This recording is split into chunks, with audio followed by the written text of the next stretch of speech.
যুক্তরাষ্ট্রের ওয়াশিংটন অঙ্গরাজ্যে দ্রুত ছড়িয়ে পড়া ভয়াবহ দাবানল বড় ধরনের বিপর্যয় সৃষ্টি করেছে। আগুনের কারণে স্পোকেন এলাকায় হাজারো মানুষকে নিরাপদ স্থানে সরিয়ে নেওয়া হয়েছে এবং শত শত বাড়ি ও ব্যবসা প্রতিষ্ঠান ক্ষতিগ্রস্ত হয়েছে। প্রবল বাতাস ও শুষ্ক আবহাওয়া আগুন নিয়ন্ত্রণে বড় বাধা হয়ে দাঁড়িয়েছে। একই সময়ে আইডাহো, অরেগন ও উটাহেও একাধিক বড় দাবানল জ্বলছে। ফলে পুরো পশ্চিমাঞ্চলে জরুরি পরিস্থিতি মোকাবেলায় দমকল বাহিনী সর্বোচ্চ চেষ্টা চালিয়ে যাচ্ছে। দাবানলের সর্বশেষ পরিস্থিতি ও ক্ষয়ক্ষতির পূর্ণচিত্র থাকছে প্রতিবেদনে। যুক্তরাষ্ট্রের ওয়াশিংটন অঙ্গরাজ্যের পূর্বাঞ্চলে ভয়াবহ দাবানলে ব্যাপক ধ্বংসযজ্ঞের সৃষ্টি হয়েছে। আগুনের কারণে স্পোকেন এলাকার প্রায় 60,000 মানুষকে নিরাপদ স্থানে সরিয়ে নেওয়া হয়েছে। কর্তৃপক্ষ জানিয়েছে দাবানলে অন্তত 600টি বাড়ি, ব্যবসা প্রতিষ্ঠান এবং অন্যান্য স্থাপনা ক্ষতিগ্রস্ত বা ধ্বংস হয়েছে। অঙ্গরাজ্যের দ্বিতীয় বৃহত্তম শহর স্পোকেন ও এর আশেপাশে গত সপ্তাহান্তে প্রায় 21 বর্গ কিলোমিটার এলাকা পুড়ে গেছে।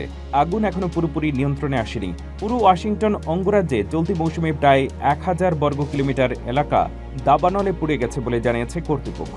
অগ্নি নির্বাপন ও আইন শৃঙ্খলা রক্ষাকারী বাহিনী জানিয়েছে এখন পর্যন্ত কোনো হতাহতের খবর পাওয়া যায়নি এবং কেউ নিখোঁজও নেই।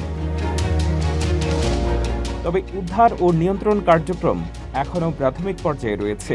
স্পোকেনের বিভিন্ন ভিডিওতে আগুনে ভবন পুড়তে, আকাশে কালো ধোঁয়া উঠতে এবং ধ্বংস হয়ে যাওয়া বাড়ির ধ্বংসাবশেষ দেখা গেছে। কর্তৃপক্ষ আশঙ্কা করছে আগামী কয়েকদিনও শুষ্ক আবহাওয়া অব্যাহত থাকতে পারে। সিনেটর মারিয়া ক্যান্ট্রেল সতর্ক করে বলেছেন, পরিস্থিতি এখনও বিপদমুক্ত নয় এবং সামনে আরও কঠিন কয়েকটি দিন অপেক্ষা করছে।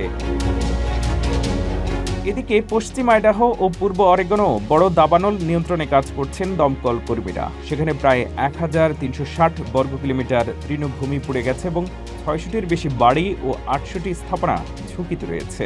অন্যদিকে কেন্দ্রীয় উধাতে একটি দাবানল মাত্র কয়েকদিনের মধ্যে দ্বিগুণেরও বেশি বিস্তৃত হয়েছে।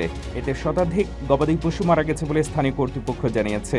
পশ্চিমাঞ্চল জুড়ে একের পর এক দাবানলে ফেডারেল অঙ্গরাজ্য ও স্থানীয় সংস্থাগুলোর উপর উদ্ধার ও আগুন নিয়ন্ত্রণের চাপ ক্রমেই বাড়ছে।